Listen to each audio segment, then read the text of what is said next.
Our good friends at the CIA are famous for their numerous international adventures.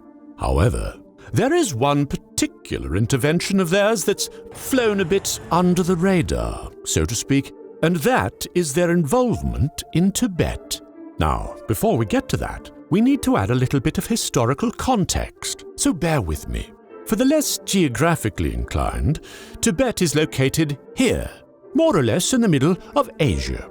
It is a vast land, home to numerous mountains, but few people, who, nevertheless, managed to create an empire that spanned from Bangladesh to Mongolia. The power of Tibet waxed and waned over the centuries, more or less in tune with the ups and downs in neighboring China. This status quo persisted until the 13th century, when the Mongols decided they really liked China.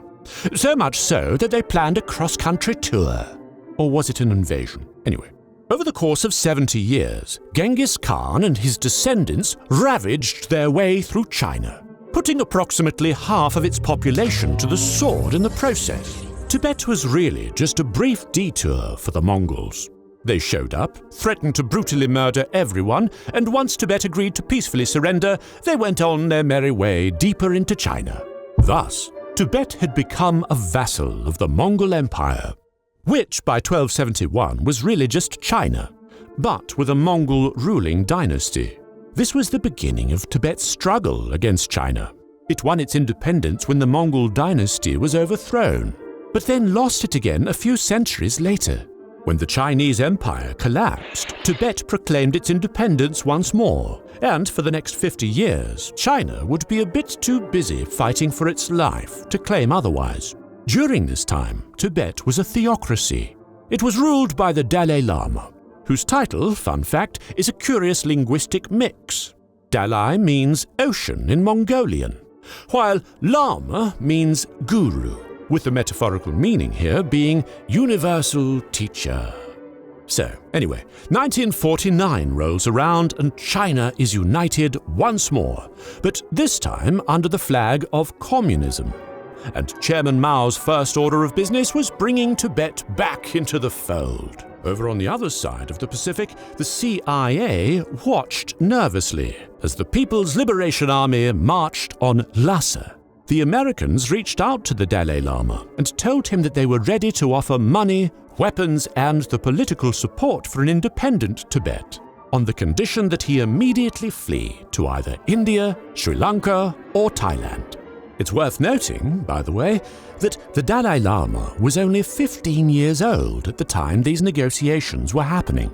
Interestingly enough, he rejected the CIA's support. Hoping to avoid bloodshed, he stayed in Lhasa and surrendered. Tibet was peacefully reintegrated into China, and for a brief moment it seemed as if the situation would remain stable. In fact, this new period kicked off in an almost friendly way. The Dalai Lama was made a vice chairman in the People's National Congress, and to this day he maintains that Mao treated him as a son.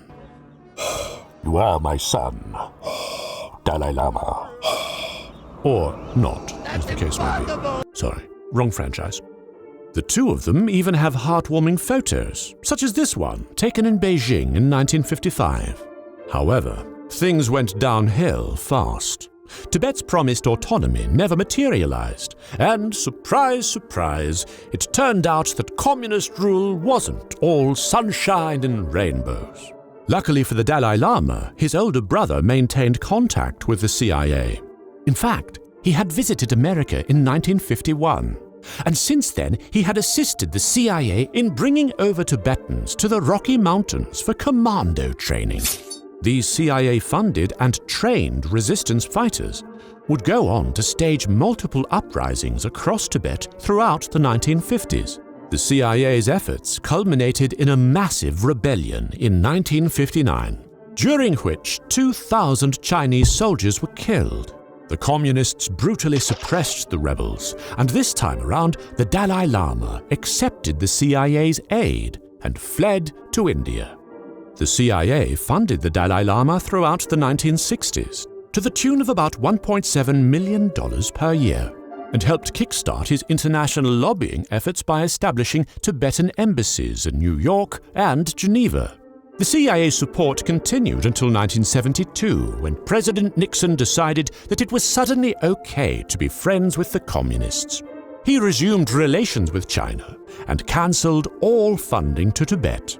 Ultimately, the CIA's program achieved little, which perhaps isn't too surprising, considering the agency's track record in other, more famous locations.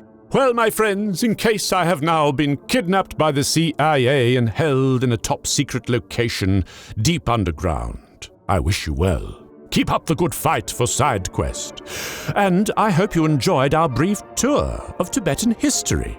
It really is impossible to do this story justice in 5 minutes, so if you'd like to read into it further, I'd suggest checking out the links I've conveniently left for you in the description down there. In addition, you can also like and share this video to your friends, loved ones, and anyone with an interest in working for the clandestine division of the CIA. The agency has a referral program, so make sure you mention us when you apply.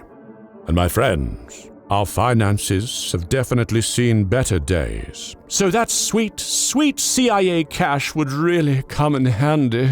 That or a Patreon donation if you happen to be so kind. Anyway, expect to hear from me again in the not-too-distant future for the next covertly liberating episode of SideQuest. I'm looking behind me to see if any secret agents are there.